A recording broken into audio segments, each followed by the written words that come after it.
आज अभी आप कितना देर हो गया आपको आए? साहब 5 बजे आए। 5 बजे। अभी क्या बज रहा है? 6:25 हो रहा है। जी 6:25 हो रहा।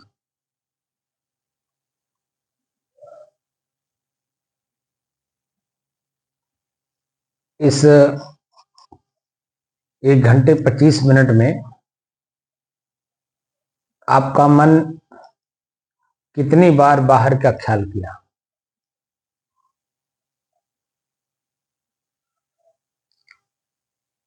एक आध बार किया सब, उसके बाद शांति रहा, ज्यादा दिक्कत नहीं करता।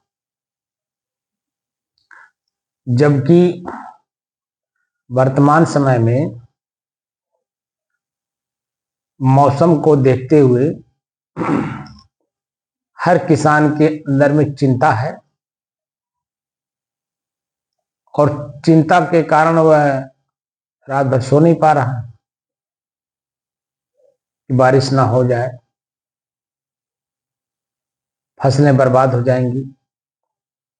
3-4 महीने का मेहनत, परिश्रम, पैसा, धन, संपत्ति सब जो उसमें लगाया गया है बेकार चला जाएगा। तनाव बढ़ेगा, चिंताएं बढ़ेंगी। जो कर्ज लिए गए हैं वो कर्ज कैसे चुकाएंगे? तमाम तरह के मन में प्रश्न उठ रहे हैं नहीं इस समय किसानों के। जी उठ रहे हैं। और आपके भी खेती बोया गया है, तो चिंता कुछ खेती के बारे में हो रहा है कि नहीं?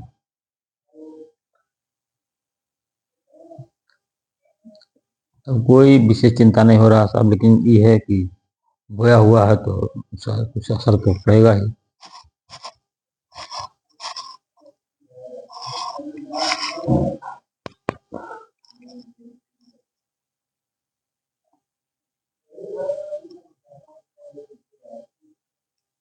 जब ध्यान करने बैठते हैं तो किसी का ख्याल आता होगा? नहीं, कुछ नहीं, उसे उतार कर देते हैं।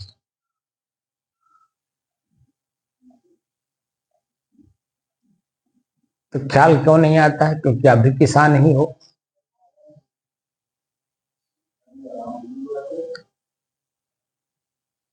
ख्याल साहब इसलिए नहीं आता कि अब इतना कुछ अभ्यास हो गया कि सब निरर्थक है, इसलिए सब ख्याल नहीं आता है।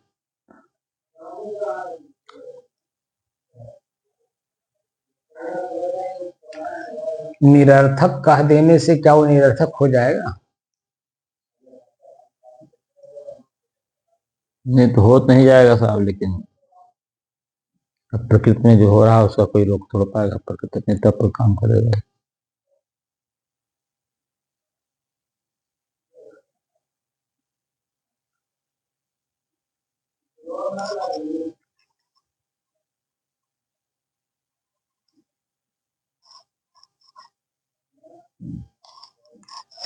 धर्म के बारे में हमने आपको क्या बताया?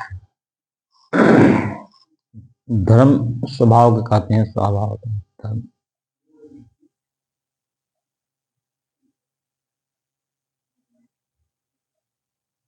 स्व मतलब अपने, भाव माने कीमत। जी अपनी ही कीमत अपने में ही निकालने के लिए हम लोग अभ्यास कर रहे हैं। जी ध्यानाभ्यास, ध्यान का अभ्यास किया जा रहा है। अपनी ही कीमत अपने ही नजरों के सामने क्या है यही जानने का प्रयास कर रहे हैं।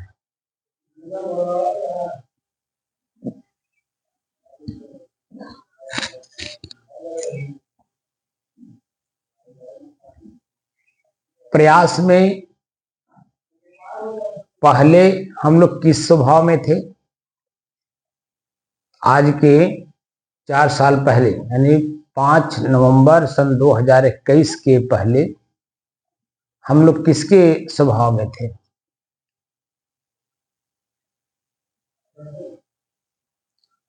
व्यवहार में थे हम लोग। प्रकृति के। जी। प्रकृति के स्वभाव में थे ना, क्योंकि जी, मन जी। चंचल था जी। और मन है ही प्रकृति, जी। तो मन के अधीन थे, इसीलिए ना हम लोग प्रकृति के स्वभाव में थे। जी। अब 5 नवंबर सन 2021 से लेकर अब तक इन 4 सालों में पहले शुरू में मन बहुत बड़ा इश्यू बनाता था। अरे कैसे होगा, अरे कैसे कर पाएंगे, तमाम तरह का मन में प्रश्न उठता था ना। जी। जब हम बोलते थे हर चीज, जी। ये तो हम लोगों के लिए नहीं है, तो विरक्तों के लिए है, तो साधुओं के लिए है, जी। ये आम आदमी के लिए है ही नहीं। तमाम तरह का प्रश्न मन में उठता था। जी। हम ऐसा कर ही नहीं पाएंगे, ऐसा तो स्वतः हो ही रहा है, तो हम जान ही रहे हैं। मन में कितना प्रकार का प्रश्न उठाता था। जी। और जब मैं कहता हूं ये काम करके आओ, होमवर्क करके आओ, तो मन सुनता तो है, कान सुनता तो जरूर है, मन बनता जरूर है, लेकिन उसके विपरीत दिशा ही ले जाता है। अरे हमें अवस्था में क्या देखें इसको, शरीर को तो हम जान ही रहे हैं कि इसमें टट्टी पेशाब भरा हुआ है, बर्तन में निकाल करके देखने की क्या जरूरत है? ये कौन कह रहा है? प्रकृति ही तो कह रही है, मन तो कह रहा है। जी। तो इसका मतलब ये है कि अभी मन हमारे ऊपर हावी है। कुछ हमारे बस में हो रहा है, कुछ हमारे बस में नहीं है, बल्कि हमको ही अपने बस में किए हुए हैं। गुरु का काम क्या है? गुरु का काम है टॉर्च का। उसका काम है आगे आगे लाइट प्रकाश देते रहना और उसी प्रकाश के नीचे आपको चलना। तो जो प्रकाश दिया जा रहा है, यानी ज्ञान दिया जा रहा है, जानकारी दी जा रही है, उस काम को जब आप करेंगे ही नहीं, उस हिसाब से चलेंगे ही नहीं, तो जो एक्चुअल चीजें हैं वो कैसे देख पाएंगे? जैसे टॉर्च जले और आंख बंद कर लीजिए, तो टॉर्च जले ना जले दोनों बराबर है, क्योंकि आपने आंख बंद कर ली। अब कांटा कुसा तो गड़ेगा ही भाई। प्रकाश का काम क्या है? वो प्रकाश खाली जलना। और अगर आंख आप खोल करके चलेंगे तब न देख पाएंगे प्रकाश के नीचे कि कहाँ कांटा है, कहाँ कंकड़ है, कहाँ पत्थर है, कहाँ गड्ढा है, कहाँ सांप बैठा है, कहाँ कौन जानवर है, कहाँ पेड़ है।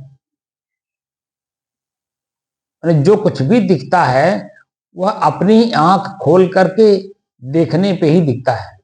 प्रकाश कितना हो, अब आंख ना हो, आंख खोलो ही ना, तो उसका क्या मतलब है? प्रकाश ना हो और आंख से देख करके काम करने में मन में भय उत्पन्न होता है कि नहीं? जी, होता है। क्यों? क्योंकि वो दिख तो रहा लेकिन स्पष्ट नहीं। जी।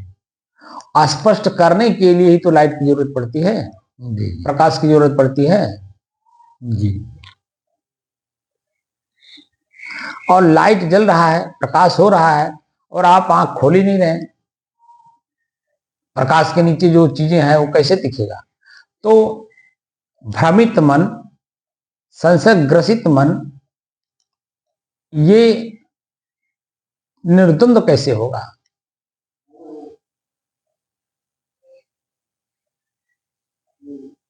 क्योंकि संशय मतलब द्वंद्व, मन में प्रश्न उठता रहता है, दो मन आपस में बात करते रहते हैं, एक शुद्ध मन एक अशुद्ध मन, दोनों ही आपस में बात करते हैं। तो शुद्ध मन हमारे अशुद्ध मन पर हावी नहीं है, बल्कि शुद्ध मन पर अशुद्ध मन हावी है।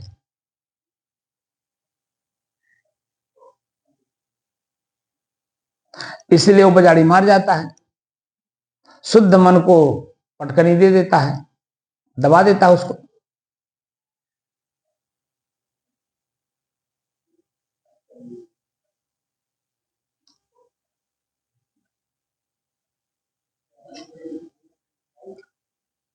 तो शुद्ध मन अशुद्ध मन पर हावी कैसे हो,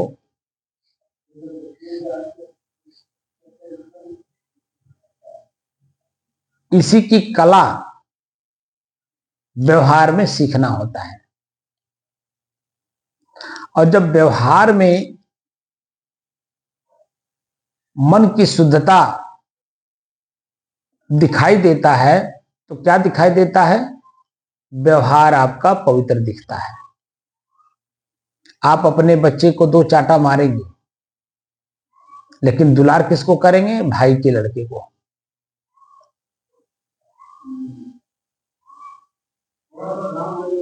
तब यहां व्यवहार की पवित्रता दिखती है। लेकिन अपने लड़के को दुलार करना, भाई के लड़के को 2 चाटा मार देना, ये मन की अशुद्धता का व्यवहार दिखता है। उससे क्या होता है कि सामने वाले भाई के मन में या भाई की पत्नी के मन में या भाई के बेटे के मन में आपके प्रति क्या उत्पन्न हो रहा है,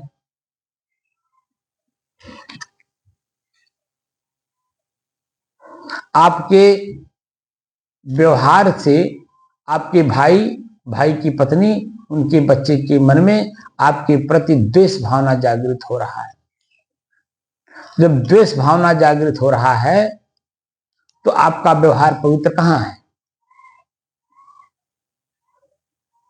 और जब व्यवहार पवित्र नहीं होगा तो फिर धर्म मार्ग में या अध्यात्म मार्ग में आप कैसे आगे बढ़ पाएंगे?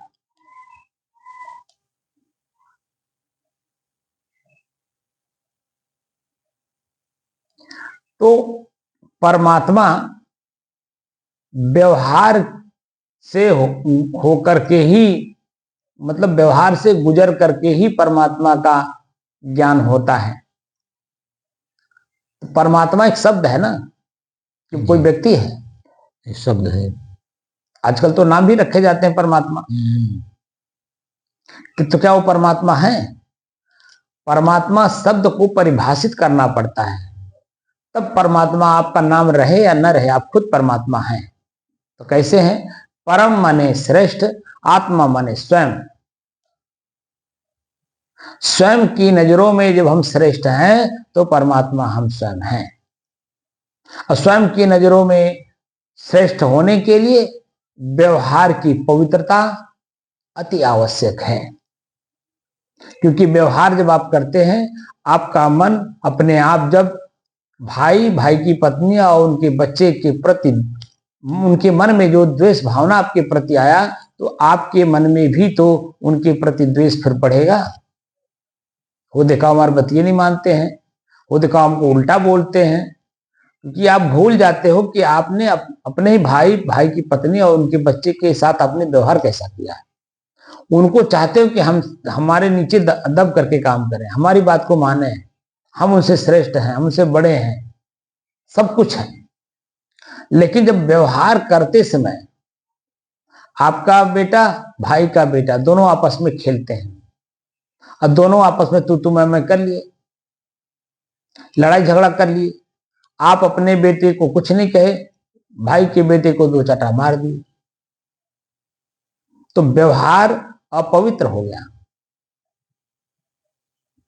उत्तम व्यवहार का जो पवित्रता है वह यह है कि अपने ही बेटे को 2 चाटा लगाइए।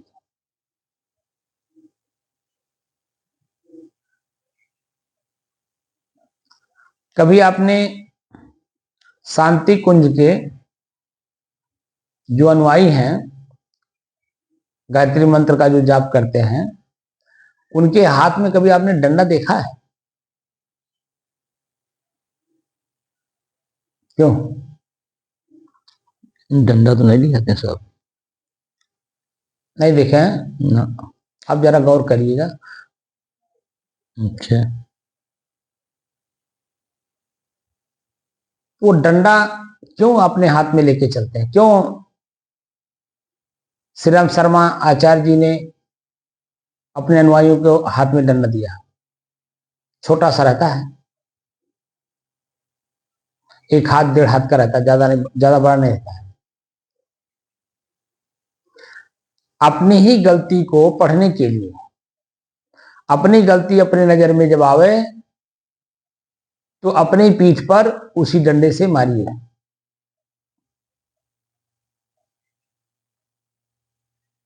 ताकि यह एहसास हो कि हमने गलती की है। हमारी गलती दूसरे के हाथ में जब जाएगा तो मोटे लाठी से मारेगा, ठीक है ना? वो किससे मार देगा कोई पता नहीं है। लठिया कोई जरूरी नहीं कि लाठी से मारे, सबके हाथ में लाठी थोड़ी रहता है। आपकी गलती जब कोई दूसरा पा जाएगा तो किससे मारेगा आपको क्या पता है। लेकिन जब अपनी गलती अपने नजर में आएगा, जो हमारे पास डंडा है, उसी डंडे से अपने आप को पनिशमेंट करेंगे, अपने आप को खुद हम दंडित करेंगे अपनी अदालत में।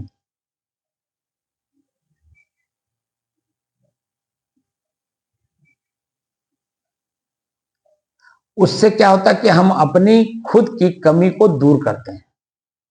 हमारे अंदर में जो कमियां हैं, उन कमियों को हम दूर करते हैं। हम ईर्ष्या नहीं करते, हम द्वेष नहीं करते, जलन नहीं करते, निंदा नहीं करते, चुगली नहीं करते, लड़ाई नहीं करते, झगड़ा नहीं करते।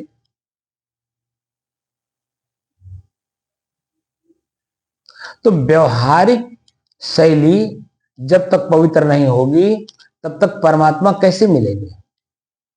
या परमात्मा सामने हैं, कैसे उसे आप स्पष्ट देख पाएंगे? परमात्मा कौन, किसको कहते हैं? परमात्मा शब्द नहीं है, परम आत्मा 2 शब्द है उसमें,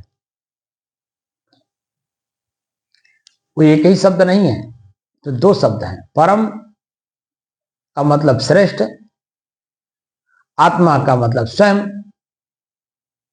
स्वयं में स्वयं की श्रेष्ठता का आभास होने या करने वाला परमात्मा स्वयं है। नाम रखने की जरूरत नहीं, या रखाने की जरूरत नहीं, या खुद को कहने की जरूरत नहीं मैं परमात्मा हूं।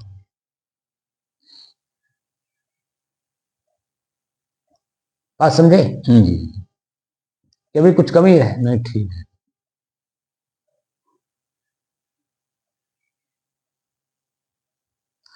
तो धर्म की धारा क्या है? क्या इसके बारे में आपको पता है कि धर्म की धारा क्या है? धर्म तो आप जान गए कि स्वभाव को कहते हैं। धारा क्या है?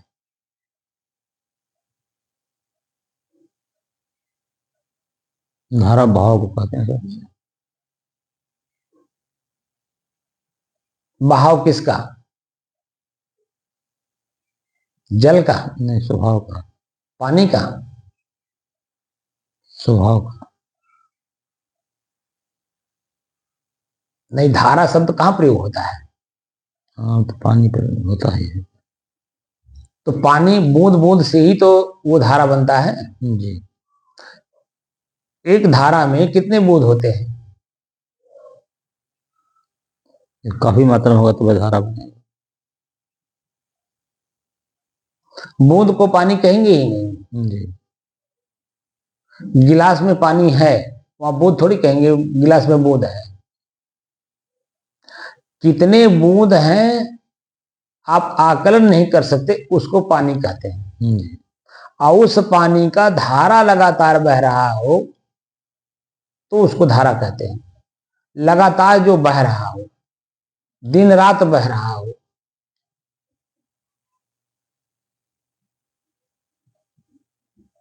उसको न कहते हैं धारा। तो यहां धर्म की धारा क्या है, क्या इसके बारे में पता है? ना।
अपने ही चंचल मन को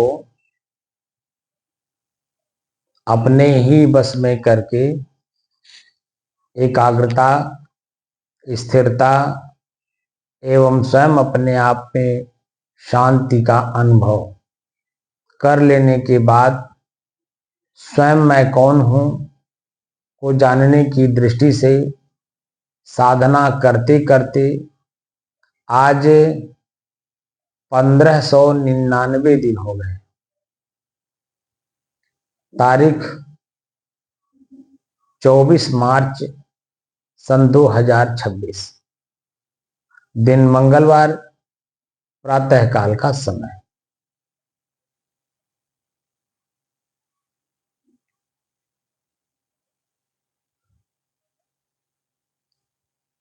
आज अभी हमने शुरू में जब प्रश्न किया आपसे कि आज कै बजे आप आए हैं, तो आपने कहा 5 बजे। और जब हम पूछना शुरू किए तो उस समय में 6:25 हुआ। तो 1 घंटा 25 मिनट में कितनी बार आपका मन बाहर ख्याल किया? तो आपने कहा कि इक्का दुक्का ख्याल हुआ।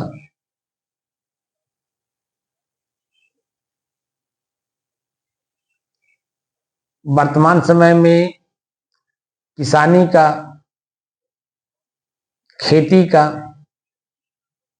काम शुरू होने वाला है या शुरू हो गया है? कहा जाए तो शुरू हो गया है,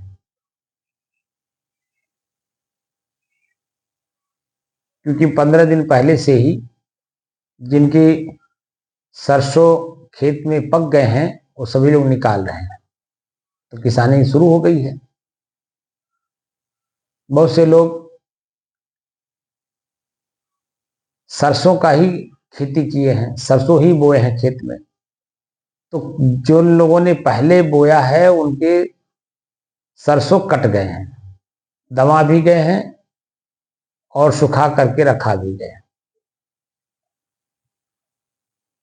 जिनके लेट होते गए हैं, एक एक दिन लेट होते गए हैं, उन्हीं का कुछ लेट होता गया है। और कुछ लोगों का तो अभी तक ले सरसों नहीं कटा है, चाहे वो गेहूं में बोए हों चाहे सरसों का ही खेती की हो।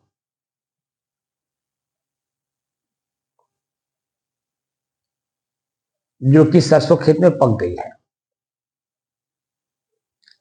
मौसम खराब चल रहा है। अपने यहाँ एक लहरा पूरा बारिश हुआ ना जी 3-4 दिन पहले। जी परसों। कहीं कहीं हल्का बारिश हुआ है कहीं कहीं पत्थर पड़ा है। तो जिस एरिया में जो कुछ भी हुआ होगा वहां के किसानों के मन में चिंताएं हैं कि नहीं? जी है।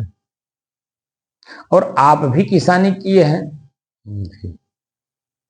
आप किए हैं कि आपके पुत्र लोग किए हैं? पुत्र लोग करते हैं, हम सब कुछ नहीं कर पाते।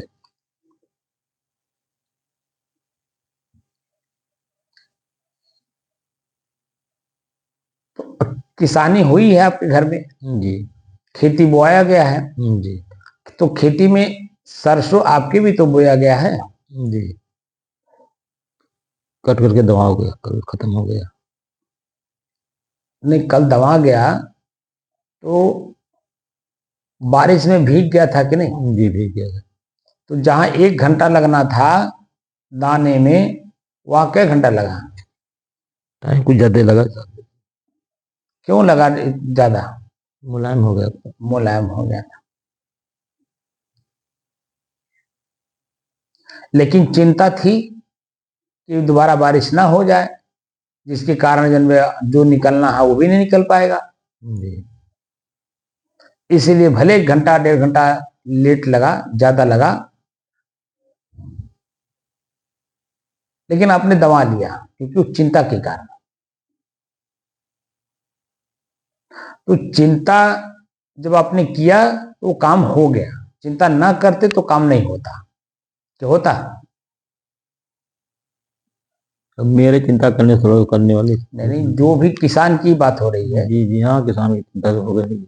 जो किसान बोया तो चिंता कर रहे हैं, जी। और चिंता का मतलब खाली बैठ करके चिंता नहीं कर रहे हैं, वह संसाधनों को जुटा रहे हैं जी। कि जिस जिस किस संसाधन से हमारा ये काम हो जाए। तो किसके पास है, उनका चिरौरी मिनती किया जा रहा है कि नहीं किया जा रहा? उनके मन वाली किया जा रहा है कि नहीं? भैया हो इतना रुपया ले, तब हम इतना रुपया घंटा ले, तब हम आपको दाएं दे। 1400 रुपया घंटा कर दिए, पहले 1200 था, 14 कर दिए। मैं क्या कह रहा हूँ? तो उनके मन वाली करना पड़ा तब ना आप वाली वो किए। जी। उनके मन वाली का मतलब उनको खुश करके ही आपने अपना काम कराया। 1200 के जगह पे 1400 200 रुपए ज्यादा लिए। जब वो 200 रुपए ज्यादा पा गए तो खुश हो गए ना। खुश होकर के आपका आकर के काम कर दिए।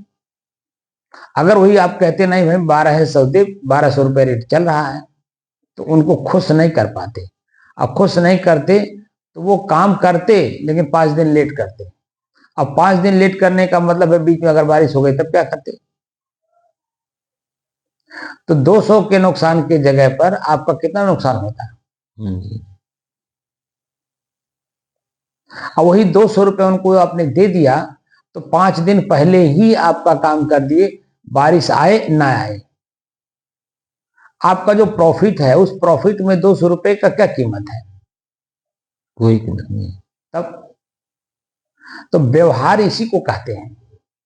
सामने वाले को अपना कोई भी व्यक्ति व्यवहार करते समय इस बात का ध्यान नहीं रखता कि सामने वाले को खुश कर देंगे तभी तो मेरा खुश होकर के काम करेगा। और जब खुशी खुशी दोनों रहेंगे तो हमारा और आपका संबंध हमेशा चलता रहेगा। मान लीजिए किसी कारणवश, दबाव बस या किसी कारणवश आज आपने काम करा लिया, सामने वाला दब करके काम कर दिया, लेकिन दोबारा आपका काम नहीं करेगा। संबंध जो है वो अभी खटास आ जाएगी, उसमें बट्टा पड़ जाएगा।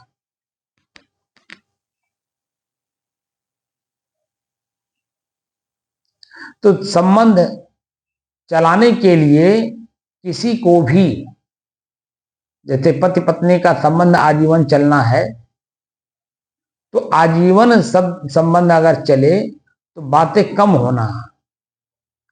आजकल क्या देखा जा रहा है, अभी लड़की और लड़के का शादी नहीं हुआ, मोबाइल नंबर दे दिए घर वाले।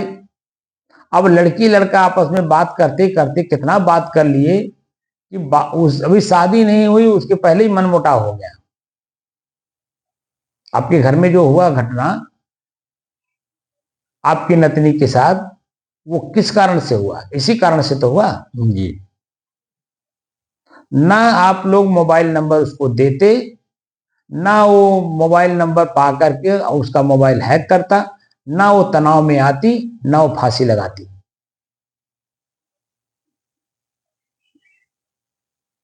तो आपके घर में ही घटना घट गया है, तो दूसरे को कैसे आकलन करेंगे? इसी तरह से तो आकलन करेंगे, इसी से तो अपने आप को मुक्त करना होता है। जो घटनाएं एक बार घटती हैं समाज में, परिवार में या अपने साथ, उन क्रियाओं से शिक्षा लिया जाता है, उन व्यवहारों से शिक्षा लिया जाता है कि ताकि दोबारा ये काम ना होने पाए। समाज में, परिवार में और अपने साथ इस तरह की घटना ना घटने पाए। सीख उसी को तो कहते हैं, दूसरे के कर्म से दूसरा व्यक्ति जो सीख ले लेता है और अपने अंदर में जो सुधार कर लेता है, वह उत्तम व्यक्ति माना जाता है। जो घटना घटना घटने अपने साथ घटने के बाद और वो सुधार करता है, वो सेकंड नंबर का माना जाता है, द्वितीय पुरुष माना जाता है। लेकिन जो घटने पे घटना घट रहा है फिर भी शिक्षा नहीं ले पा रहा है और उसको छोड़ नहीं पा रहा है, उसी को निम्न स्तर का व्यक्ति कहा जाता है। जो व्याकरण में आप उत्तम पुरुष, मध्यम पुरुष और निम्न पुरुष जो पढ़े हैं, वो यही है कि अपने साथ घटना नहीं घटा, दूसरे के साथ घटना घटा, और वो घटना हमारे साथ घटने वाली है, उस घटना से अपने को मुक्त कर ले, वो उत्तम पुरुष। घटना घटने के बाद उस घटना से शिक्षा लेकर के दोबारा ना उस कार्य को करे, ऐसा संकल्प लेने वाले को मध्यम पुरुष कहते हैं। लेकिन जो घटना पे घटना घट रहा है और उसके बाद भी उससे सीख नहीं ले पा रहा है, तो उसको निम्न पुरुष कहा जाता है। तो एक शब्द है वासना। वासना के बारे में मैंने आपको बताया कि जहां पर गृहस्थ परंपरा का नियम लिखा है, उस नियम में ही एक बार संभोग की बात लिखी है। ये बात बताया था कि नहीं? जी बताया गया।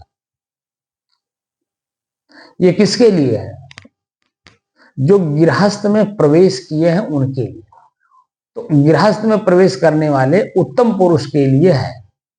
लेकिन गृहस्थ में जो प्रवेश करता है वो उत्तम पुरुष माना ही नहीं जाता है। उत्तम पुरुष तो वो माना जाता है कि पढ़ाई पीरियड में ही, गुरुकुल में पढ़ते पढ़ते जो 25 साल तक का व्यवस्था दिया गया था, उस 25 साल की व्यवस्था में ही वह वैराग धारण कर ले, ऐसा वो था भाव गुरुकुलों की, कि ताकि दुख से वो छूट जाए। लेकिन किसी कारणवश अगर उत्तम विद्यार्थी, ब्रह्मचारी, अगर वो वैराग नहीं धारण कर पाया, अपने शरीर के अधीन है, तो उसी विद्यार्थी या ब्रह्मचारी को गृहस्थ जीवन में जाने की बात कही गई। तो उत्तम पुरुष तो वो है कि ब्रह्मचर्य पालन करते करते, विद्या अध्ययन करते करते वहीं से वो संन्यास ले ले। ये उत्तम पुरुष है, क्योंकि वो दूसरे से सीखता है, क्योंकि दूसरे लोगों को देखता है ना काम कर्म करते हुए, तो उससे अपने को सीख लेता कि मुझे भी ये काम करना होगा, तो मैं जब करूंगा तो कैसे करूंगा, मुझे करना है कि नहीं करना है, करना है तो कैसे करना है, नहीं करना है तो कैसे। वहीं वो परिपक्व होकर के संन्यास ले लिया उत्तम पुरुष।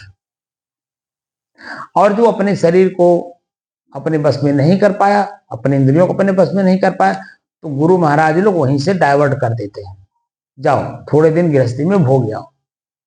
लेकिन गृहस्थी का नियम बता देते हैं, सिर्फ उसको जानने के लिए, गृहस्थी में जा करके उसको देखने, जानने, समझने के लिए सिर्फ एक बार संभोग करो। जो तुम अपने इंद्रिय का सुख खोज रहे हो दूसरे के शरीर में, उसके शरीर में सुख है या नहीं, एक बार के संभोग से सीख के आओ। अगर एक बार में वो समझ गया तो दोबारा उस कार्य को नहीं करेगा। लेकिन अगर वो नहीं समझा तो उसके लिए व्यवस्था दिया गया कि एक बार से 2 बार, 25 साल में 2 बार। अगर उससे समझ में नहीं आया तो 5 साल में 1 बार, तो इसका मतलब 5 बार। अगर उसमें भी ना समझ में आया तो 2.5 साल में 1 बार। अगर उससे भी ना समझ में आए तो साल में एक बार। और जब एकदम नहीं समझ में आ रहा है, उसमें डूबना ही चाह रहा है, तो जब तर्क किया वहां पर, तो वहीं पे उन्होंने स्पष्ट कर दिया कि अपने सर पर कफन बांध लो, उसके बाद जो मर्जी सो करो। यहां हम जैसे विद्वानों की, बुद्धिजीवियों की कोई जरूरत नहीं। तुम अपने मनमानी तरीके से जो मर्जी करे वो करो। तो तुम मनमानी करने वाला व्यक्ति प्रतिदिन देख रहा है वही नुकसान जो पहली रात में हुई थी, और उससे अपने आप को नहीं बचा पा रहा है, तो क्या कहा जाएगा? एक बार ठगावे सो 52 वीर कहावे। अब बार बार ठगावे सो क्या कहावे? गप्पुनाथ कहा है। तो गप्पू नाथ हम लोग बनने के लिए मानव शरीर पाए हैं?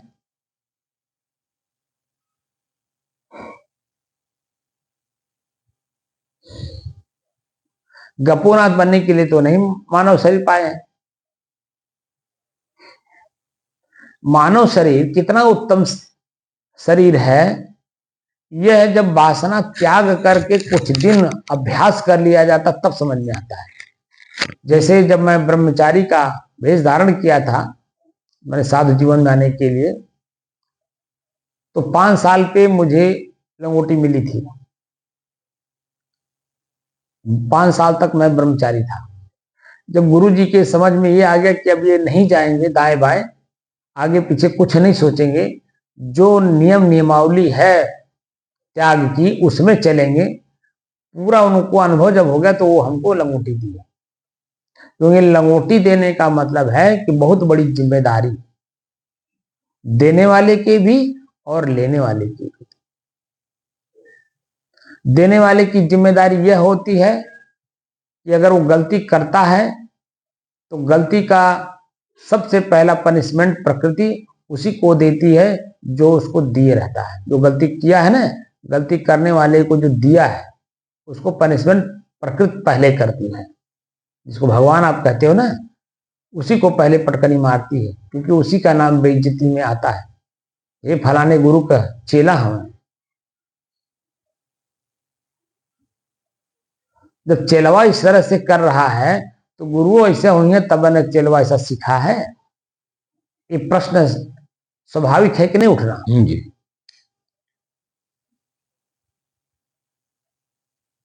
इस संग का तो असर पड़ता है ना।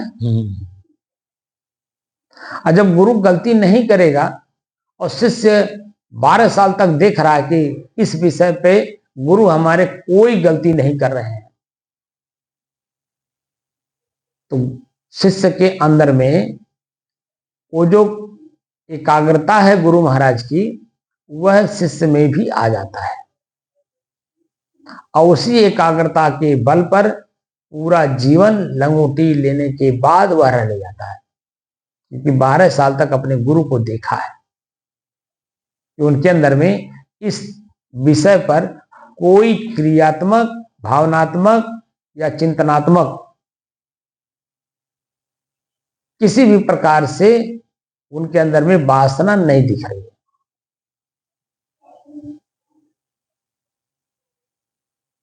समझे ना? जी। तो शिष्य के अंदर में भी वही भाव आ जाता है जो गुरु के अंदर में है। जो धर्म की धारा है, उस धर्म की धारा को कैसे समझें कि हम लोग धार्मिक हैं अथवा नहीं? तो शब्द को ही जानना होता है। एक दिन मैंने ऊपर ऊपर आपको बता दिया था, आज उसी विषय पे गंभीरता से समझने की जरूरत है।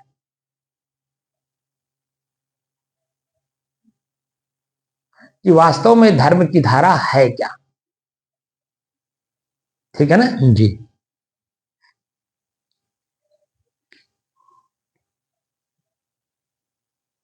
मैंने जैसे प्रश्न किया कि आप भी किसानी किए हैं, तो क्या आपको चिंता नहीं व्याप्त हो रही है तो उसका उत्तर एक ही है कि हम नहीं बल्कि बच्चे किए हैं। तो बच्चे किसके हैं? आप ही के तो हैं। आप भी उन्हीं लोगों के बीच में रहते हैं, तो क्या उसका असर आप पर नहीं पड़ेगा? पड़ेगा।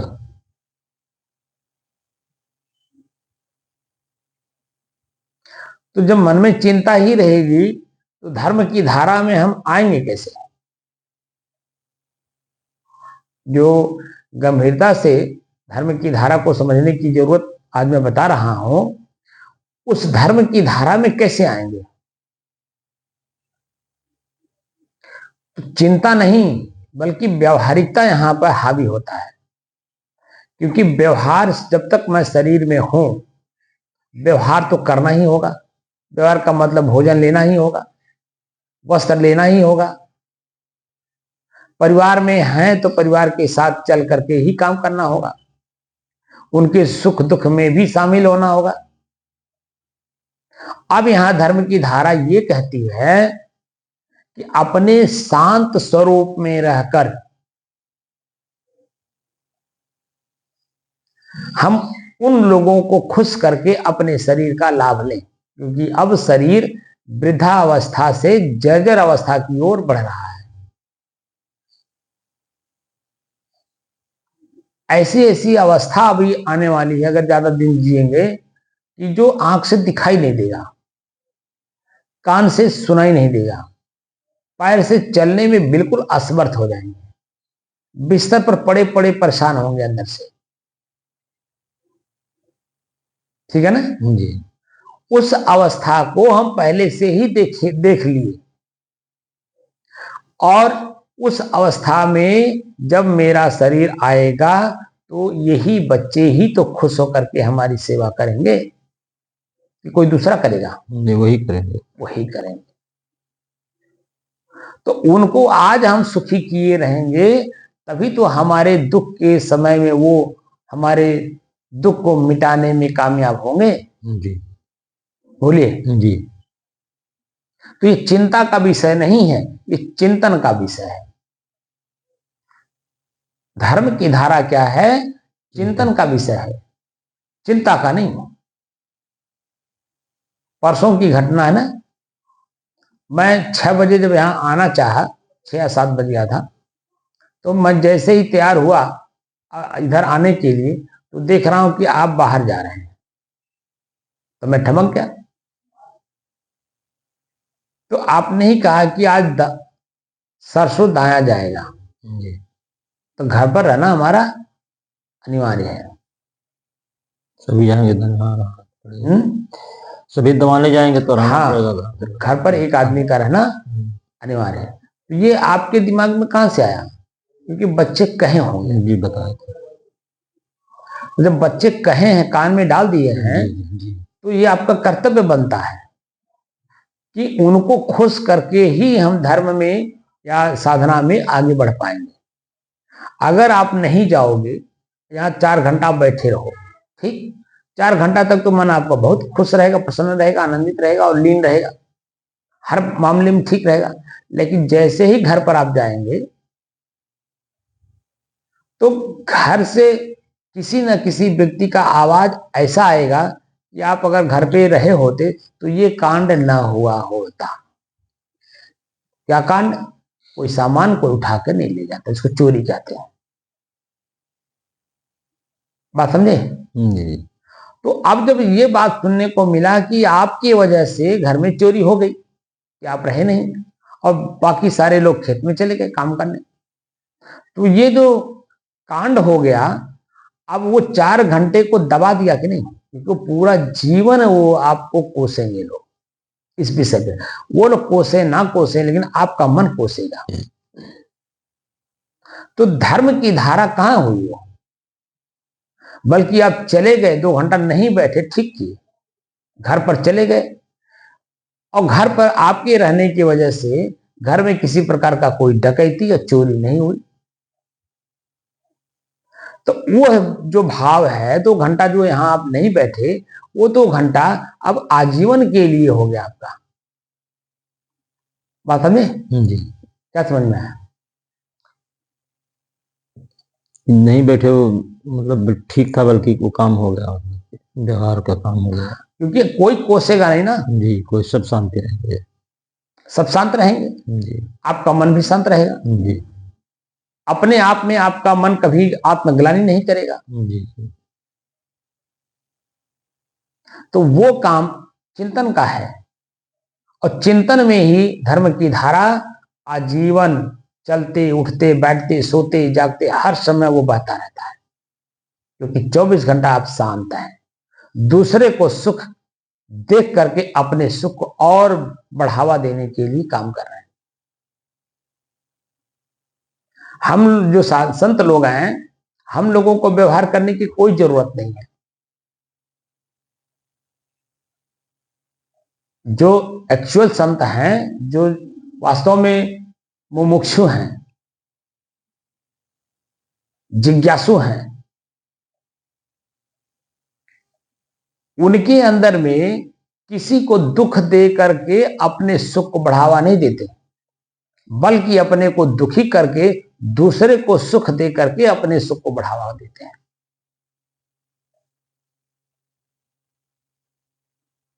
बात समझ में आया? जी। क्या समझ में आया?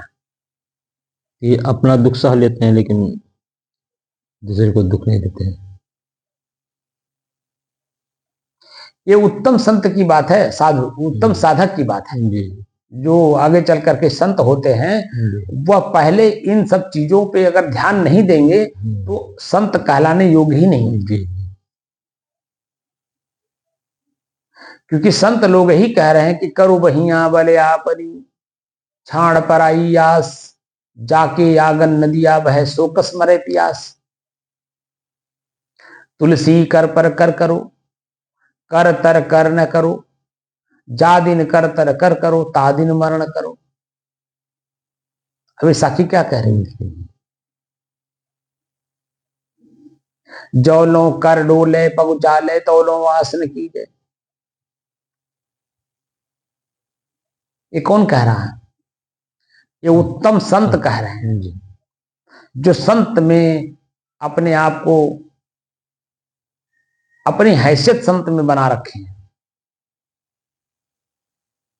वह लोग कह रहे हैं जिनकी अभी हैसियत संत की नहीं हुई है, वह दूसरे को यानी दूसरे पे अधीन है।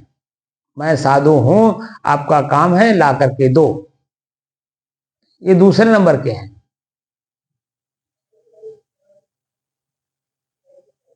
अरे भाई, साधु हो तो अपने चरित्र को सुधारने के लिए न बने हो, अपनी कमी दूर करने के लिए, सज्जन बनने के लिए रास्ते पे आए हो। साधु का मतलब क्या होता है? सज्जनता से। हम दुर्जन थे तब न साधु बन रहे हैं, जी सज्जन बनने के लिए। और जब सज्जन बन जाएंगे और सज्जनता हमारी चारों तरफ फैलने लगेगी, वही अपने आप में संत की स्थिति आ जाएगी, आपको लाने की जरूरत नहीं पड़ेगी। तो कर्म सुधारेंगे तब ना। जी अपने ही हाथ को, अपने ही हाथ से, को नहीं से हम पानी पिला करके दूसरे को, अपनी अंतरात्मा को प्रसन्न कर सकते हैं।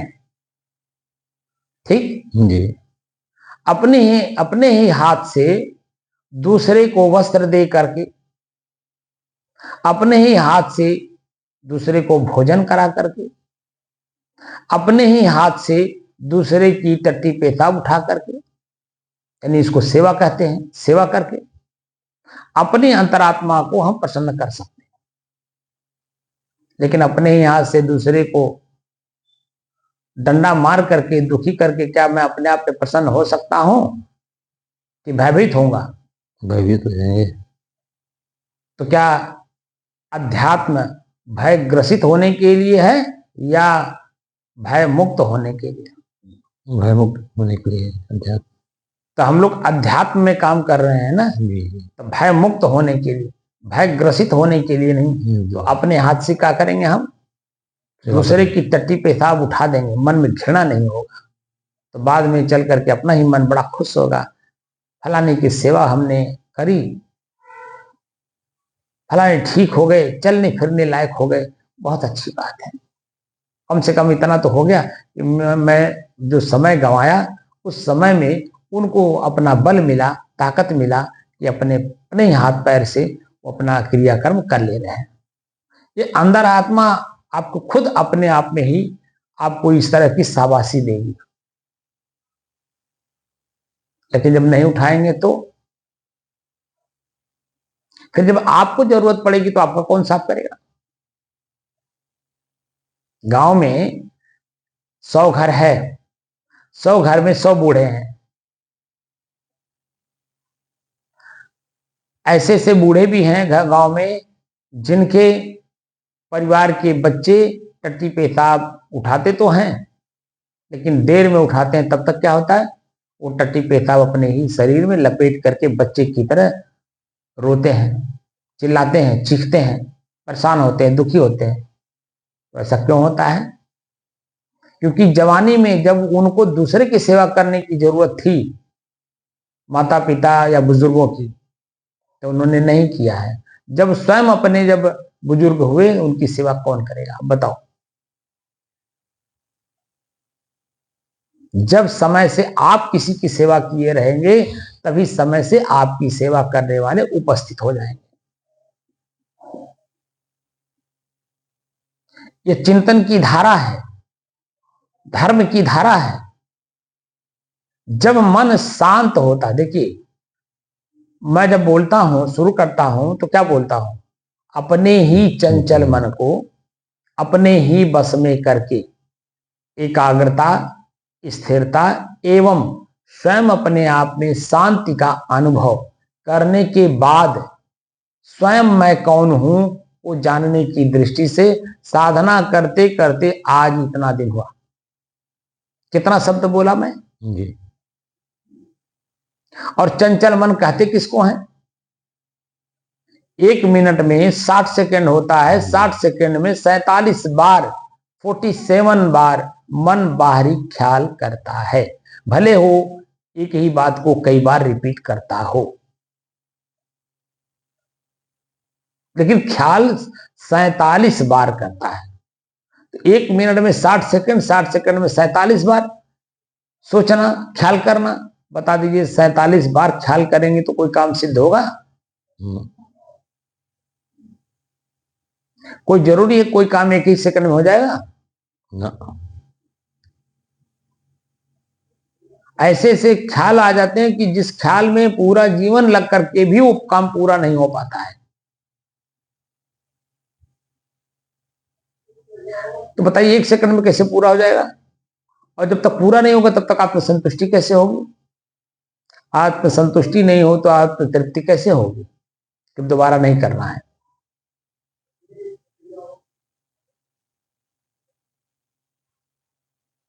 तो धर्म की धारा में हम 24 घंटा शांत भाव में बने रहें और वर्तमान में जो भी सामने हमारे किसी भी प्रकार की कोई कीर्ति हो रही हो, मन तुरंत उस पे, उसके परिणामों पर, उसके पूर्व की क्रियाओं पर, वर्तमान की स्थिति पर दौड़ जाए, दौड़ करके समझ ले और फिर शांत बना रहे। जैसे वर्तमान में मौसम खराब चल रहा है, कि मैंने क्यों उद्धृत किया? इसलिए कि जो आम जनमानस है वो साधना तो नहीं कर रहा है। बोलिए, जो किसान है नहीं, वो नहीं कर रहा है, वो तो साधना कर नहीं रहे हैं जी। अपने मन को, अपने इंद्रियों को, अपने शरीर को अपने बस में करने का कोई काम नहीं कर रहे हैं। तो उनके अंदर में चिंता होना स्वाभाविक है और करेंगे भी। लेकिन आप साधना कर रहे हैं और 4 साल से कर रहे हैं, वो भी 1-2 दिन से नहीं, और लगातार कर रहे हैं 2 घंटे से लेकर अब 4 घंटे तक सुबह, और 2 घंटे से लेकर के 4 घंटे तक, 5 घंटे तक शाम, और रात में भी बैठ रहे हैं, दिन में भी जब आप समय पा जाते हो घर पे तो भी बैठते हो। कुल मिलाकर के 7-8 घंटा डेली। अब जो इसमें रुचि दिखाई दिया वो लाभ देखने पर है। अब जब मन शांत हो जा रहा है और उस शांत मन में किसी प्रकार का कोई मानसिक, शारीरिक, आर्थिक, पारिवारिक, सामाजिक कोई भी विकृति नहीं आ रही है, कोई परेशानी, कोई दुख नहीं आ रहा है, तो वो जो लाभ दिख रहा है शांत रहने में, उस काम को लगातार कर रहे हैं कि नहीं कर रहे हैं? कर रहे हैं।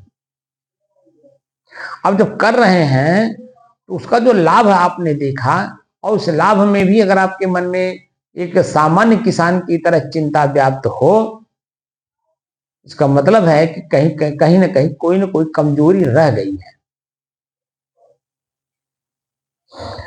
हमारा काम ही है कि कोई भी कमजोरी रह ना जाए कहीं भी, किसी भी प्रकार की,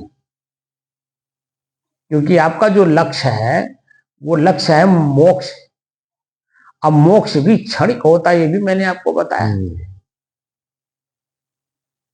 तो क्षणिक को स्थिर कैसे करेंगे कि मोक्ष में हमेशा बने रहे? तो मोह का नाश हर क्षण करते रहेंगे तो आपके अंदर में जो क्षणिक मोक्ष की स्थिति है वो स्थिर मोक्ष की ओर अग्रसर हो जाएगा।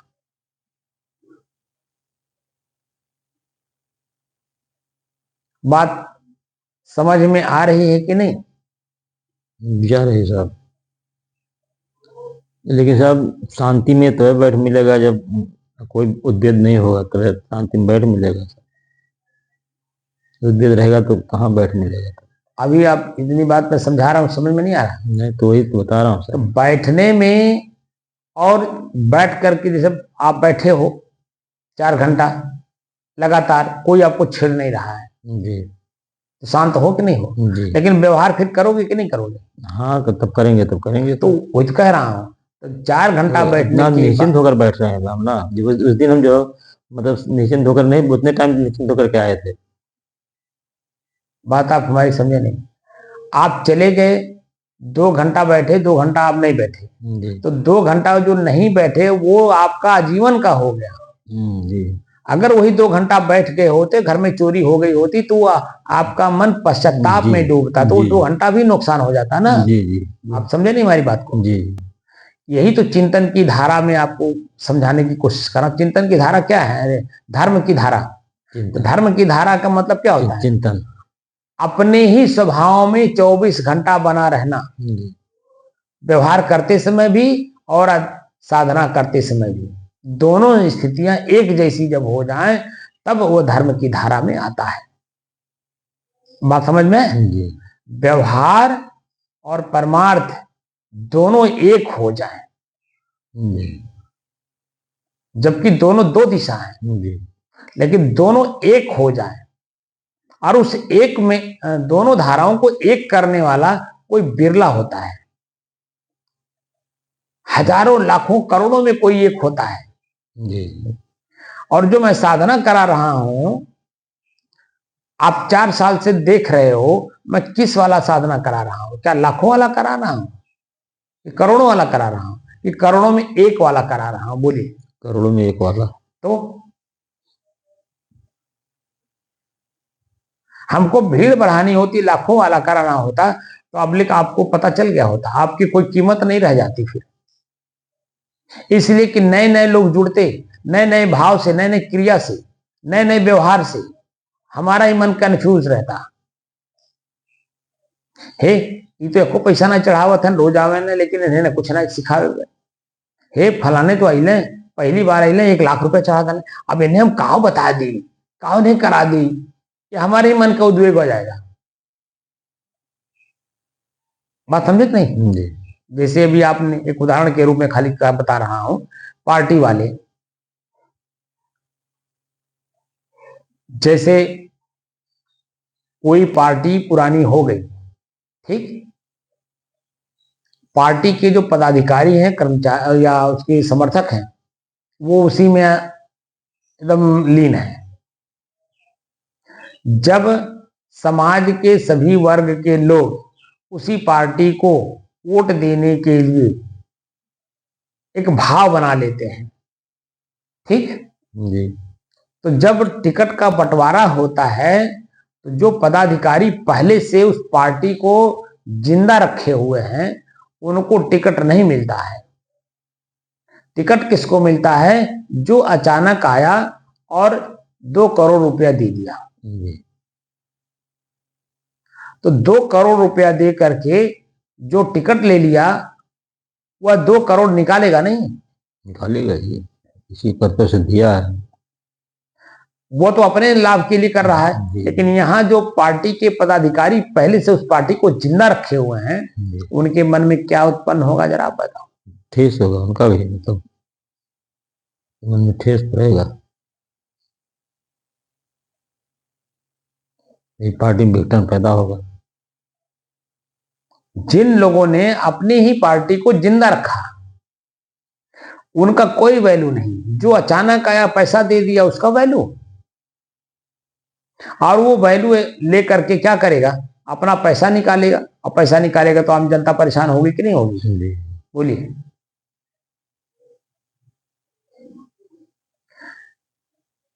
यही एग्जाम्पल यहां भी लागू होता है। हम बहुत लोगों को अध्ययन करते हैं, हर प्रकार से अध्ययन करते हैं। हम शांत भाव में रहते हैं लेकिन भीतर से अध्ययन करते हैं कि कौन किस पद पर बैठा हुआ है और किस पद का लाभ समाज को क्या मिल रहा है।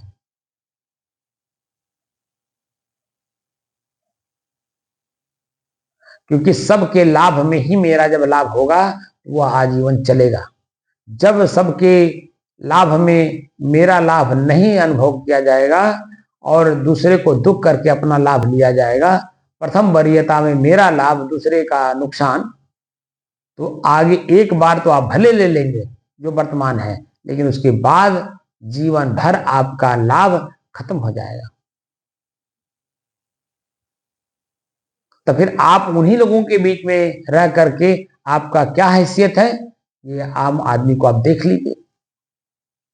जितने भी नेता पुराने हैं जो पद 5 साल के लिए पाए, 5 साल के पद के बाद से उनकी क्या स्थिति हो रही है, क्या इसको हम लोगों ने कभी पढ़ा, कभी जानने की कोशिश की?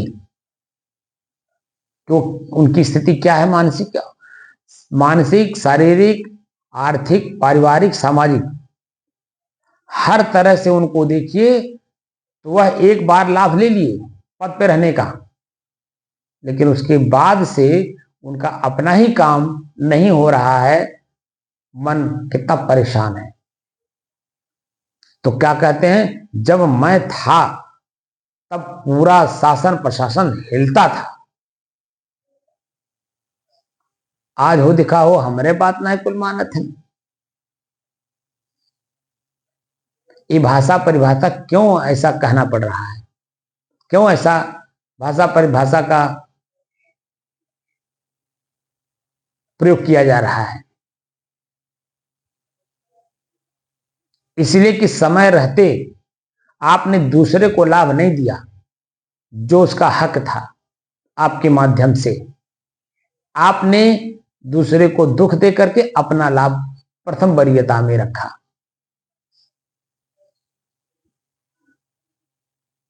जिसके चलते जब समय आपका चला गया तो अब दोबारा आपके पास वो समय लौट कर आने वाला नहीं, क्योंकि वो आपने अपने ही खुद कर्म से अपने समय को दूसरे के हाथ में दे दिया। तो शांत भाव में कैसे रहेंगे? और जब मन शांत नहीं रहेगा तो शरीर निरोगी कैसे रहेगा? और जब शरीर निरोगी नहीं रहेगा तो जिस परिवार जिस समाज में आप रह रहे हो उनके लिए अच्छा काम कैसे करोगे? उनको प्रसन्न कैसे रखोगे? उनको सुखी कैसे रखोगे? क्योंकि जब शरीर स्वस्थ है तभी आपसे अच्छा काम भी होगा, और जब शरीर ही अस्वस्थ है तो अच्छा काम कैसे होगा? जो लोग रोगी हो गए हैं उनको काम करते हुए कभी देखेंगे? वो तो भीतर से परेशान है। जी। क्या हो गया? शुगर हो गया है, क्या हो गया? ब्लड प्रेशर बढ़ गया है, क्या हो गया? हार्ट का प्रॉब्लम हो गया है, बाईपास सर्जरी हुआ है। अब वो शरीर कोई संभालने में रह गए और शरीर कभी संभालने में आया नहीं, तो दुखी का दुखी बने रह गए कि नहीं रह गए?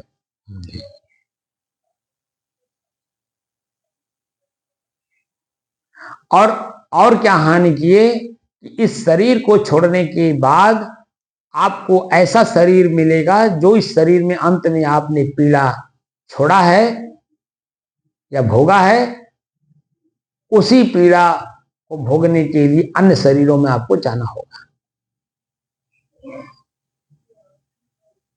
बात समझे? इसीलिए हमारा अध्यात्म कहता है कि स्वयं को पढ़ो और ऐसा पढ़ो कि स्वयं के ऊपर जितने भी काई लगे हुए हैं वो सब के सब साफ हो जाए और मैं जो हूं वो एकदम स्पष्ट रूप से दिखाई दे, क्योंकि मैं भी एक निज तत्व हूं, 5 तत्वों की तरह। मेरे में कोई क्रिया नहीं है, मैं शुद्ध हूं, अपने आप में स्थिर हूं, शांत और एक रस हूं। और जब मैं उस स्थिति में आ जाऊंगा और लगातार बना रहूंगा और शरीर अपने आप में छूट जाएगा, मैं जैसा हूं वैसा रह जाऊंगा, यही हमारे धर्म की धारा का अंतिम परिणाम है। आप जो हो वही हो करके रह जाओ। बात समझ में आया? अब उसकी थोड़ी सी व्याख्या मैंने लिखा है, उसको आपको मैं सुना देता हूं।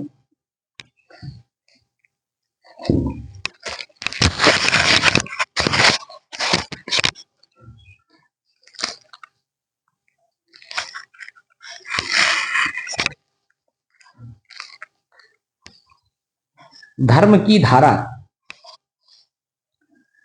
तो प्रश्न किया हूं कि धर्म शब्द किस धातु से बना है और यह प्रयोग किस स्थान पर किया जाता है।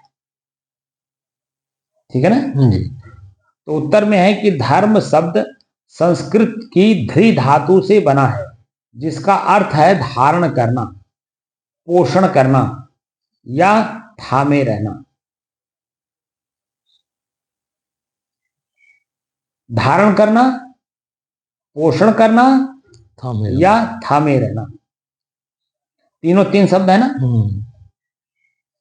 पोषण मतलब है उसकी मजबूती करना, उसकी ताकत जैसी है वैसा बना रहे, हम भले नुकसान कर लें लेकिन उसकी ताकत को उसी तरह से बने रहने दें। ठीक है ना जी? तो पोषण करना हो गया। धारण करना हो गया कि मैं जो चीज को धारण कर रहा हूं, जैसे धैर्य को धारण कर रहा हूं, तो धैर्य को धारण करने का मतलब सहनशील बनना। दूसरा शब्द, दूसरा व्यक्ति हमारे साथ कुछ भी करे लेकिन मैं उसके साथ कुछ नहीं करूंगा, तभी तो धैर्य धारण होगा। बल्कि मैं अपना काम करूंगा, जो मेरे अंदर में अपना एक लगन बना हुआ है काम को करने के लिए, मैं उस काम को करूंगा। जो मैंने अपना बीड़ा उठाया है ये काम मुझे करना है, तो अपने काम में लगे रहना, दूसरे के किसी भी काम में हस्तक्षेप न करना, तभी तो धारण करना हुआ। अब यहां कह रहा थामे रहना। थामे रहने का मतलब क्या होता है? जो पकड़े हैं पकड़े रहना, उसी को पकड़े रहे। तो पकड़ा क्या गया है? धर्म को। धर्म क्या है? स्वभाव को। स्वभाव क्या है? स्वयं का भाव माने कीमत। तो स्वयं की कीमत क्या है? दूसरे को दुख देने में हमारी कीमत है या दूसरे को सुख देने में हमारी कीमत है? सुख देने की कीमत है। आप समझ रहे हैं? तो जो हमारे अंदर में यानी मन के अंदर में जो संशय है, भ्रम है, उन संशय और भ्रम को दूर कर लेने के बाद आजीवन उस विषय पर हमारे मन में कोई भ्रम शंका न रह जाए, ऐसा कार्य को करना। जैसे आजकल देखा जाता है, शाम के टाइम धुंधुलिया में कुछ चीज स्पष्ट दिख रहा है लेकिन स्पष्ट नहीं है, दिख तो रहा लेकिन स्पष्ट नहीं है। तो जब हम उसी चीज को लगातार देखने का काम करते हैं तो उसको भूत, पिशाच, प्रेत, चुड़ैल क्या क्या वो दिखने लगता है। दिखता नहीं दिखता है? जैसे जैसे अंधेरा बढ़ता जाता है वैसे वैसे जो शब्द हमने पहले सुना है वही भ्रम हमारे मन में उत्पन्न होने लगता है। लेकिन उसी पे टॉर्च जला दीजिए, भले सूरज ना उगा हो, टॉर्च जला दीजिए, जो वस्तु जैसा है वो हमारा आंख देख लेगा, तो क्या जीवन भर भूत, प्रेत, पिशाच, चुड़ैल का भाव रह जाएगा? नहीं, संतुष्ट हो जाएगा। संतुष्ट हो जाएगा। अगर उसी जगह पे उसी चीज में अगर भूत प्रेत चुड़ैल पिशाच होता तो दिन में भी तो दिखता, जी तो दिन में क्यों नहीं दिखता है, या अंधेरी रात में क्यों नहीं दिखता है? वो धुंधुलके में दिखता है, मतलब दिख तो रहा है लेकिन स्पष्ट नहीं है। जी अब यहां है कि अस्पष्ट हो गया तो कोई भ्रम रह जाएगा, कोई शंका रह जाएगा। ना। तो हमारा काम क्या है? मैं गुरु पद पर बैठा हूं, जिज्ञासुओं के लिए जिज्ञासा का समाधान कर रहा हूं। तो अगर मन में शंका रही जाएगा तो किस बात का शंका समाधान, किस प्रकार, किस बात का गुरु, किस बात का जिज्ञासु? जिज्ञासु की जिज्ञासा पूर्ण हो, तृप्त हो, तब ना आप गुरु हो। जी बोलिए। जी पूर्ण होते हो। नहीं तो अधूरा आप भी हैं, अधूरा हम भी हैं। जी तो अधूरा में क्या होता है? अंधे अंधा पे लिया दो कूप पर आए। गुरु भी अंधा है, मैंने पूरा नहीं जानता है इसलिए अंधा है। और जब गुरु ही अंधा है तो शिष्य को क्या बताएगा? वही अंधापन ही तो सिखाएगा। तो दोनों ही कूप में पड़ेंगे कि नहीं? कूप माने गड्ढा होता है, जी कुआं, गहरा कुआं। और उसमें पड़ने के बाद क्या होता है? निकलना मुश्किल हो जाता है। निकलना तो मुश्किल होता ही है, प्राणांत भी हो जाता है। जी और वो प्राणांत कष्ट से होता है, पीड़ा से होती है। कुआं में डूब करके आदमी क्यों मरता है? जब मन से परेशान है, दुखी है, पीड़ित अपने परिवार से, जी अपने शरीर से, तब जाकर के कुआं में कूद के मरता है। इसका मतलब है कि जो शरीर को छोड़ा, कष्ट से छोड़ा, तो कष्ट लेकर के अन्य जोनियों में गया, अन्य शरीरों में गया, वहां भी अपने भी दुखी रहेगा, दूसरों को भी दुखी किए रहेगा। इसीलिए अध्यात्म में इस बात का पुरजोर ताकत लगा करके इस बात का ख्याल कराया जाता है कि जो अपनी कमी है उसको दूर कर लो। अपनी ही कमी को दूर करते जाओगे, जितना प्रकार का कमी दूर करोगे उतनी प्रकार की अच्छाई आपके अंदर में अपने आप आता जाएगा। यानी उससे मन संतुष्ट रहेगा, तृप्त रहेगा, उसके बारे में ख्याल सपनों में भी नहीं करेगा। लेकिन जो कार्य पूर्ण नहीं हुए हैं उस पर बार बार मन जाता है, बार बार उस काम को करने के लिए प्रेरित करता है। और जब बार बार मन जाएगा, काम को करेंगे, तो निश्चित है कि नया संस्कार बनेगा। और नए संस्कार जब बनते जाएंगे तो जो पुराने संस्कार हैं वो दबते जाएंगे। और जब तक पुराने संस्कार निकलेंगे नहीं, नए संस्कार नए सिरे से बनेंगे नहीं, तब तक आपकी मुक्ति होगी ही नहीं। क्योंकि नया संस्कार जब बनेगा तो पहली बात तो संस्कार बनेगा ही नहीं।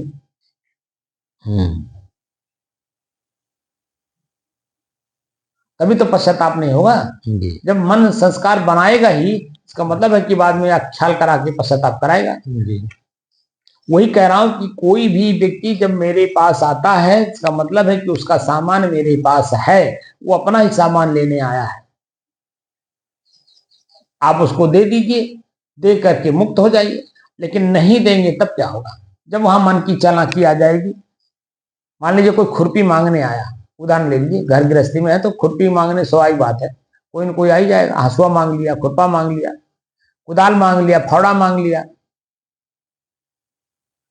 हल बैल मांग लिया, बीज मांग लिया, खाद पानी मांग लिया, रुपया पैसा मांग लिया।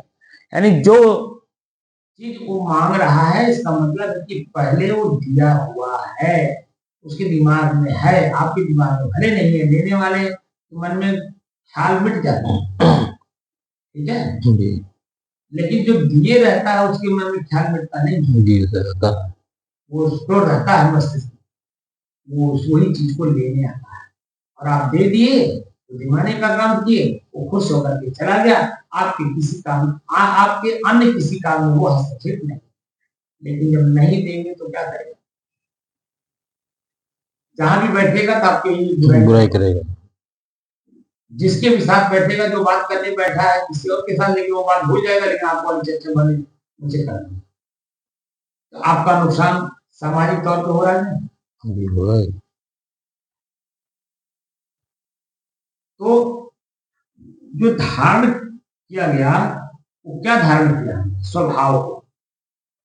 अब उसी का हमें पोषण करना है, स्वभाव का पोषण करना है। पोषण मतलब मजबूत करना जी, है ना, ताकत देना। ताकत देना। और उसी को थामे रहना है, पकड़े रहना है जी, कि मेरा अपना स्वभाव क्या है। तो दिन में 100 बार ख्याल करेंगे तो निश्चित है यह आप थामे हुए हैं। लेकिन अगर दिन में 10 बार में भी नहीं अगर आपने सोचा, इसका मतलब है कि आप अभी उस स्वभाव को पकड़ने में कमजोरी व्यक्त कर रहे हैं, पकड़ नहीं पा रहे हैं। समझ रहे हैं? जी, मैं कौन हूं, ये प्रश्न जब दिन में 10 बार हो, 100 बार हो, 1000 बार हो, तो समझिए कि हम उसे पकड़े हुए हैं। लेकिन जब मैं कौन हूं का परिचय होने के बाद भी अगर मन में ख्याल नहीं हो रहा है कि मैं कौन हूं, उसका स्मरण दिन में 10 बार, 100 बार, 1000 बार नहीं हो रहा है, इसका मतलब है कि मन हमारा ही पकड़ नहीं है, या हम अपने मन को अपने बस में नहीं करते। जी, तो धर्म शब्द संस्कृत की द्वि धातु से बना है, जिसका अर्थ है धारण करना, पोषण करना या थामे रहना। द्वि धातु से बने धर्म का आशय उन कर्तव्यों, नैतिक मूल्यों और प्राकृतिक नियमों से है जो समाज, जीवन और ब्रह्मांड को धारण करते हैं या उसे सुव्यवस्थित बनाए रखते हैं। अब इन शब्दों में आपको क्या समझना है? जो मैं पहले समझाया वही शब्द यहाँ पे आगे कि नहीं आगे? जी, द्वि धातु से बने धर्म का आशय उन कर्तव्यों से जो नैतिक मूल्यों और प्राकृतिक नियमों से हैं, जो समाज जो समाज, जीवन और ब्रह्मांड को धारण करते हैं या उसे सुव्यवस्थित बनाए रखते हैं। धर्म का प्रयोग और अर्थ, नैतिक कर्तव्य और आचरण, यह साधक के आचरण, कर्तव्य जैसे राजधर्म, पितृधर्म और जीवन के उच्च सिद्धांतों को संदर्भित करता है। समझे ना? जीवन के उच्च संदर्भ क्या है, सिद्धांत क्या है? खुद में शांत बने रहना। कोई कितना भी कठिन कार्य कर रहा हो, आपके साथ व्यवहार कर रहा हो, कठिन व्यवहार कर रहा हो, उस कठिन व्यवहार में भी आप अगर भीतर से शांत हैं, उसके प्रति कुछ भी गलत नहीं सोच रहे हैं, ये उच्च सिद्धांत है जो आपको संदर्भित करना है। प्राकृतिक स्वभाव, धर्म का प्रयोग किसी वस्तु के प्राकृतिक स्वभाव के लिए किया जाता है। धर्म का प्रयोग किसी वस्तु के प्राकृतिक स्वभाव के लिए किया जाता है। जैसे अग्नि का धर्म क्या है? जलाना आदि। जैसे अग्नि का धर्म है जलाना, तो पृथ्वी का धर्म क्या है? ठोस करना। वायु का क्या है? चलना, हमेशा तिरछी राह में चलना। इसी तरह से सामाजिक व्यवस्था,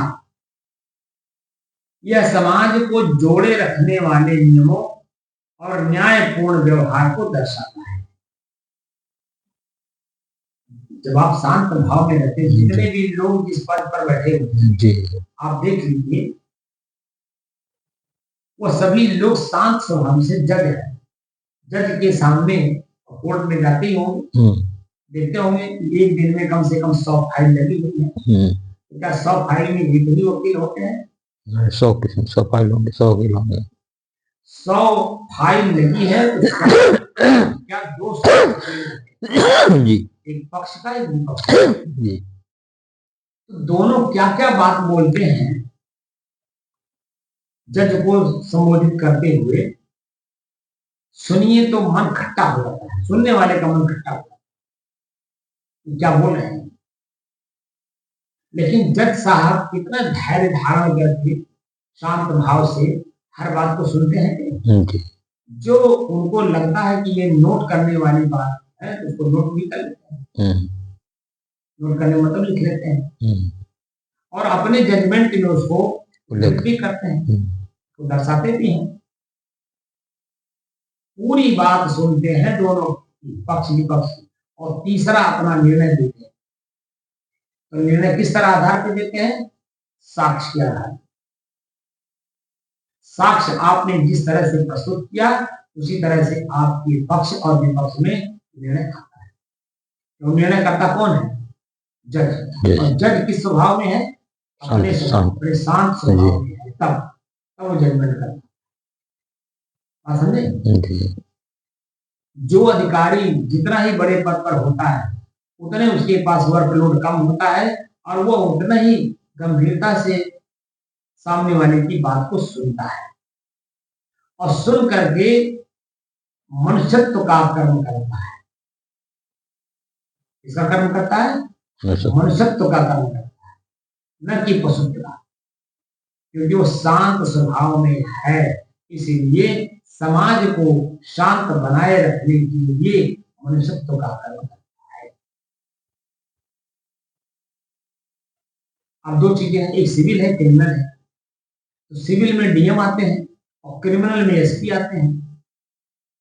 एसपी उग्र होता है, उसको खाली एक शब्द बोल दीजिए और डीएम को 100 बात बोल दीजिए।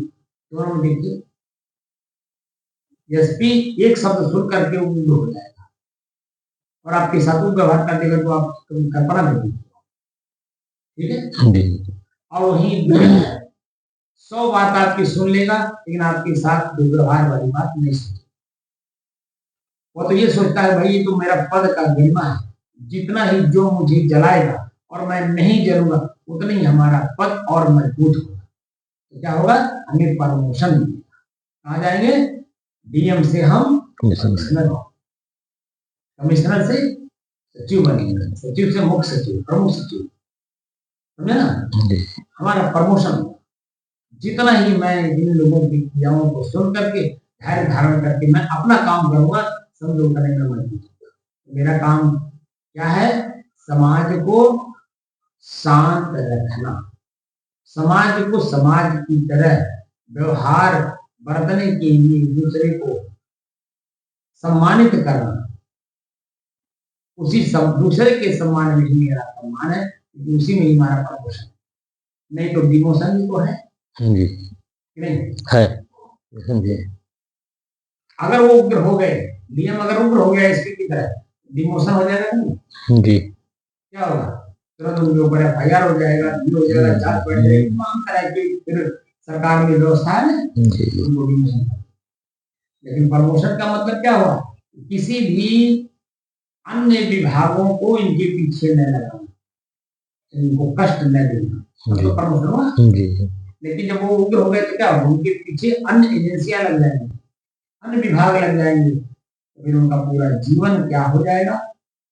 वो बनेंगे अपने आप को बड़ा भारी ईमानदार, बहुत बड़ा ईमानदार, लेकिन वो ईमानदारी कहाँ है जब उनके पीछे अन्य एजेंसियां लगी? बात समझ में आया कि नहीं है?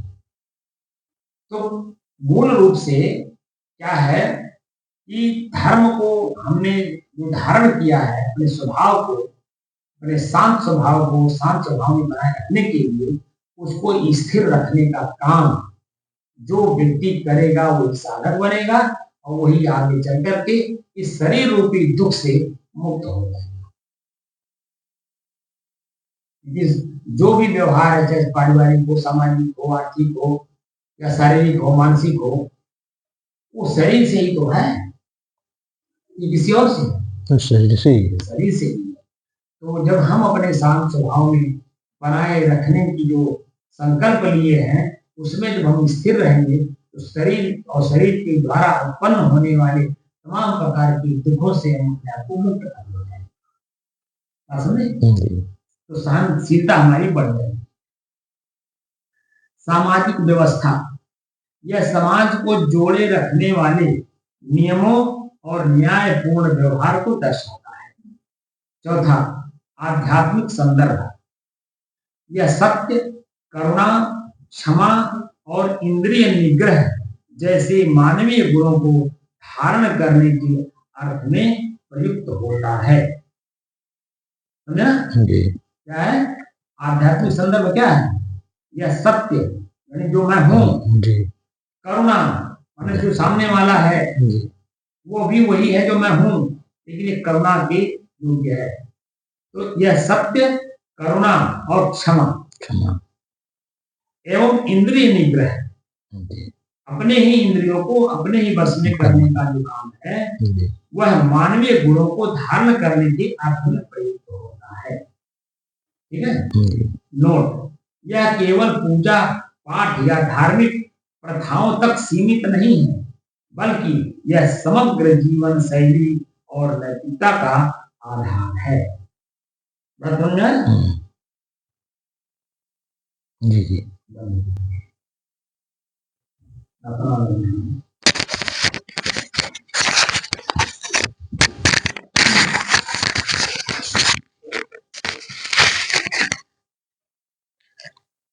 तो आध्यात्मिक संदर्भ क्या है?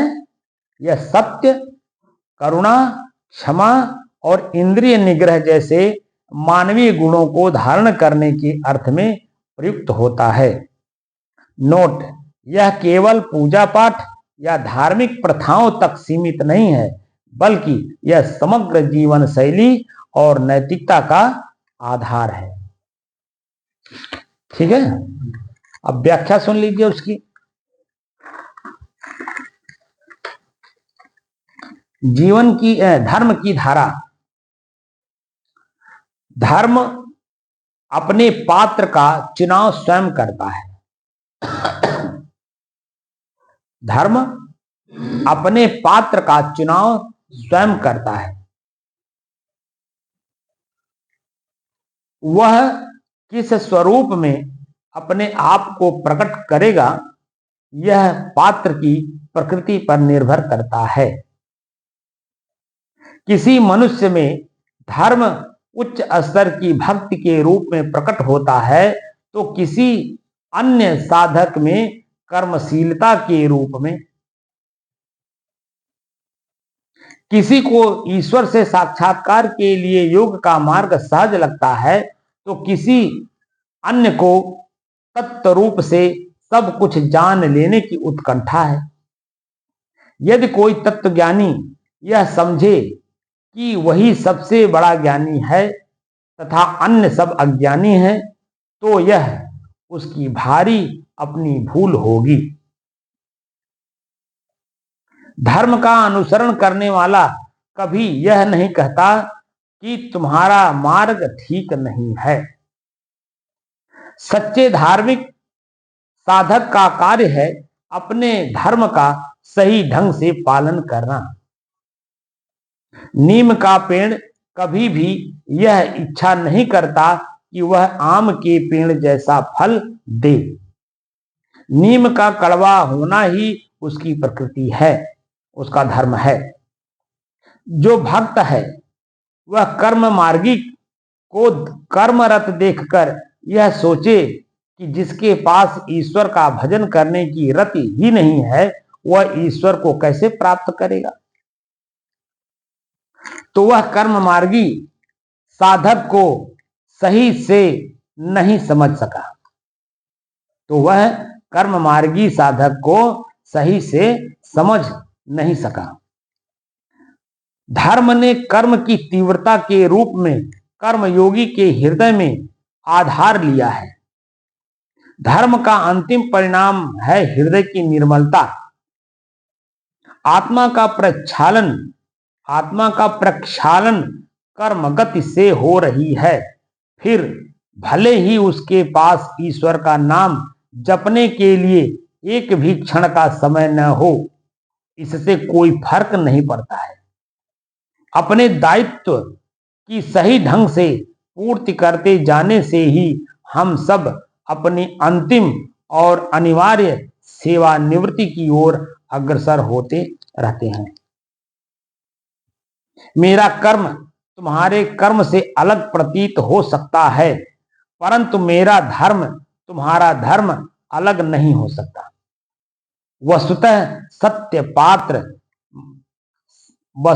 सत्य मात्र इतना ही है कि धर्म पात्र के अनुसार विभिन्न भाव धारण करता है। धारा का उद्गम एक ही होता है, लेकिन आगे चलकर वह कितनी ही धाराओं में विभक्त हो जाए, उससे जल की प्रकृति पर कोई प्रभाव नहीं पड़ता है। जल की प्रकृति क्या है? उसकी शीतलता। क्या वह धारा विभक्त हो जाने पर भी अपना शीतलता छोड़ देता है? ऐसे ही जो भी लोग हैं कर्मकर, वह सब लोग अपने खुद के प्रकृति के अनुसार कर्म करते हैं। तो प्रकृति कैसे बनती है? मन के द्वारा। मन कैसे बनता है? कर्म के द्वारा। जो हमारा आंख देखेगा, मन बनेगा, और वही मन बार बार हमको ख्याल कराएगा, जो हमें पीड़ा देने का कारण बनता है। तो हम आंख से देखें जरूर, लेकिन उस चीज को देखें जिससे कि मन बने ना और उसका ख्याल बार बार होना। तो हम धर्म की धारा में सदैव बहते रहेंगे,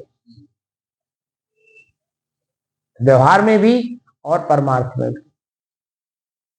और अगर ऐसा हम नहीं करते हैं तो इसका मतलब है कि हम समय पास जरूर कर रहे हैं यहां बैठ करके, लेकिन समझ नहीं हो पा रही है। और जब समझ नहीं हो पाएगी तो मैं मुक्त हूं अथवा नहीं, इसका विश्लेषण कोई दूसरा करेगा या हमें स्वयं करना होगा। अगर हमें स्वयं करना है तो क्या मैं कर रहा हूं कि मैं मुक्त हुआ कि नहीं?